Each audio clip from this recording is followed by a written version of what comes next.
رب العزت کا بہت بڑا احسان ہے، فضل ہے، کرم ہے کہ اس فتنوں کے دور کے اندر، اس نفرتوں کے دور کے اندر، اس بے حیائی کے دور کے اندر اللہ رب العزت نے اس مبارک رات میں ہمیں ایک بہت بابرکت محفل کے اندر جمع کیا ہوا ہے۔ حدیث میں آتا ہے، آپ نے پڑھا ہوگا، فضائل اعمال میں مشہور حدیث ہے کہ ایسی مجلس کو فرشتے گھیر لیتے ہیں اور پھر جمع مفہوم میں ہوتے ہوتے ہوتے ہوتے آسمان تک چلے جاتے ہیں، اور پھر اللہ رب العزت سب کو جانتے ہوئے اکراماً پوچھتے ہیں کہ ہاں فرشتوں، یہ بندے کس کے لیے اکٹھے تھے، کس وجہ سے اکٹھے تھے؟ فرشتے جواباً کہتے ہیں کہ اللہ رب العزت، یہ آپ کی حمد و ثنا کر رہے تھے، آپ کا ذکر کر رہے تھے۔ تو وہ اللہ رب العزت فرماتے ہیں، کیا ان کی یہی غرض تھی، کوئی اور غرض تو نہیں تھی؟ فرشتے کہتے ہیں نہیں، اللہ رب العزت، ان کی یہی غرض تھی کہ یہ آپ کی حمد و ثنا کے لیے اور آپ کے ذکر کے لیے بیٹھے تھے، آپ کی بات کرنے کے لیے بیٹھے تھے۔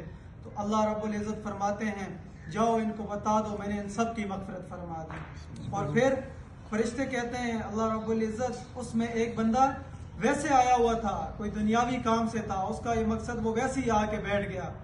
تو اللہ رب العزت نے فرمایا، یہ اتنی بابرکت محفل ہے کہ اس میں کوئی ویسے بھی آئے گا تو میں اس کی بھی مغفرت فرما دوں گا، جاؤ اس کی بھی مغفرت کر دیں گے۔ تو یہ بڑی بابرکت محفل ہے۔ ہم نے مجمع کو نہیں دیکھنا، ہماری نظر میں شاید بڑی محفل وہ ہوتی ہے جس میں ہجوم زیادہ ہو، لوگ زیادہ ہو، نہیں، اللہ کے ہاں رش نہیں چلتا، اللہ کے ہاں اخلاص چلتا ہے۔ اللہ کے ہاں چھوٹا عمل اخلاص سے کیا جائے وہ بہت بڑھا دیا جاتا ہے، اور بڑے سے بڑا عمل اگر ریاکاری سے کیا جائے تو اس کی اللہ کے ہاں کوئی اہمیت نہیں ہے، کوئی قدر نہیں ہے۔ اس کو اللہ کرم کی نظر سے نہیں دیکھتے، اس کو اللہ حقارت کی نظر سے دیکھتے ہیں۔ تو یہ بہت بڑا احسان ہے، فضل ہے، کرم ہے۔ اس جوانی کی عمر میں آپ حضرات آتے ہیں، یہاں سنتے ہیں، مولوی مناف صاحب سناتے ہیں، ان کے بھائی حافظ عثمان صاحب سنتے ہیں، پیچھے آپ ان کے دوست حضرات تشریف لاتے ہیں۔ تو یہ بہت بڑی سعادت ہے۔ قرآن اللہ کا کلام ہے، اور اس کو جو پڑھتا ہے اور جو سنتا ہے، اس کے ثواب کا کوئی حساب کتاب ہی نہیں ہے۔ قیام حدیث میں آتا ہے کہ مفہوم ہے کہ قیامت والے دن حافظ سے کہا جائے گا کہ تو پڑھ، کلام پاک کی تلاوت کرنا شروع کر، اور ایسے ہی پڑھ جس طرح تو دنیا میں آہستہ آہستہ پڑھتا تھا، اور کلام پڑھتا جا اور جنت کے بہشت درجوں میں چڑھتا جا، اور تیرا آخری مقام وہی ہوگا جہاں تیرا کلام ختم ہو۔ تو یہ بہت بڑی آپ حضرات کی خوش نصیبی ہے کہ آپ حضرات نے کلام سنا اور مولوی مناف صاحب نے کلام سنایا۔ تو یہ قرآن ہمیں کیوں اللہ رب العزت نے ہمارے اوپر اپنے نبی پر نازل فرمایا، اور پھر اس امت کے اندر یہ اپنا کلام بھیج کر ہمیں یہ بتایا کہ قیامت تک آنے والے انسانوں کو یہ سمجھانے کے لیے کہ اس میں عبرت کے قصے بھی ہیں اور رحمت کے قصے بھی ہیں، کہ جو اطاعت پر ہیں، جو حکموں پر ہیں، ان کو خوشخبریاں دی جائیں، ان کو کامیابیوں کی بشارتیں دی جائیں، اور جو نافرمانیوں پر ہیں، جو اطاعت سے ہٹے ہوئے ہیں اور جو غیر کے آگے جھکنے والے ہیں، غیر اللہ کے طریقوں پر چلنے والے ہیں، ان کے لیے صحیح وعیدیں ہیں اور عبرت کے قصے ہیں۔ اب آپ دیکھیں، آگے موسیٰ علیہ السلام کا لشکر، پیچھے فرعون کا لشکر، اور دونوں جا رہے ہیں۔ اب عقل والے آپ حضرات نوجوان بیٹھے ہیں اکثر، اب نتیجے پر غور کریں کہ کیا نتیجہ نکلا۔ ایک لشکر کی ہلاکت ہو گئی، ایک کی نجات ہو گئی۔ اب کون؟ اب حکموں والے، اطاعت والے کامیاب ہو گئے، رستے مل گئے، دریاؤں نے رستے دے دیے، سمندروں نے رستے دے دیے، کیوں کہ حکم والے تھے، اطاعت والے تھے، اللہ نے کامیاب فرما دیا۔ اور اسی طرح حکومت کے ہوتے ہوئے، سب کچھ دنیا کی ہر سہولت ہوتے ہوئے اطاعت پر نہیں تھے، حکم پر نہیں تھے، فرعون کے لشکر کو ناکام کر دیا۔ کیوں کہ اللہ کے ہاں حکم کی ویلیو ہے، اطاعت کی ویلیو ہے۔ جو بھی حکم اور اطاعت پر ہوگا اللہ رب العزت اسے کامیاب فرمائیں گے۔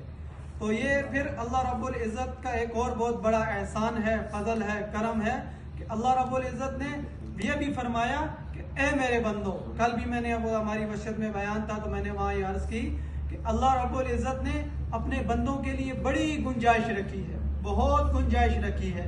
ہمیں بنایا اور بنا کر پھر قرآن میں فرمایا کہ خلق الانسان ضعیفا، کہ انسان تم سارے کے سارے کمزور ہو، تمہارے اندر کمزوری کا مادہ ہے، تم سے گناہ ہوگا، تم جتنے بھی حکم پر آ جاؤ، اطاعت پر آ جاؤ، لیکن تمہارے اندر اللہ رب العزت نے کمزوری کا مادہ رکھ دیا ہے۔ تو وہ انسان ہی نہیں ہے جس سے خطا نہ ہو، جس سے کمی نہ ہو، جس سے گناہ نہ ہو، لیکن ہم انسان ایک دوسرے کو معاف کرنے کو تیار نہیں ہیں، درگزر کرنے کو تیار نہیں ہیں، سہ جانے کو تیار نہیں ہیں، ہمارے اندر وہ مادہ ہی نہیں ہے کہ ہم کسی کی بات کو اب برداشت کر سکیں۔ حالانکہ صبر پر تو بہت بڑے اجر ہیں، رمضان صبر کا مہینہ ہے، اور کیوں اس کو صبر کا مہینہ کہا گیا ہے؟ صرف بھوکا رہنے کے لیے نہیں۔ اب آپ ہمارے معاشرے میں دیکھ لیں، عصر کے بعد، ظہر کے بعد، عصر کے بعد آپ کسی سے بات کریں تو بندہ کہتا ہے میرے نہ فالتو گل نہ کری یار، میرا روزہ، میرا دماغ پھرا ہوئے، میرا روزہ لگا ہوئے۔ بھائی یہ کمال نہیں ہے، بھوکا رہنا صرف کہ اللہ رب العزت کو یہ ضرورت ہے کہ تم بھوک کے اندر صبر سے رہو، اطاعت سے رہو، اور اپنی نظر کی، اپنے ہاتھ کی، اپنے زبان کی حفاظت کرو۔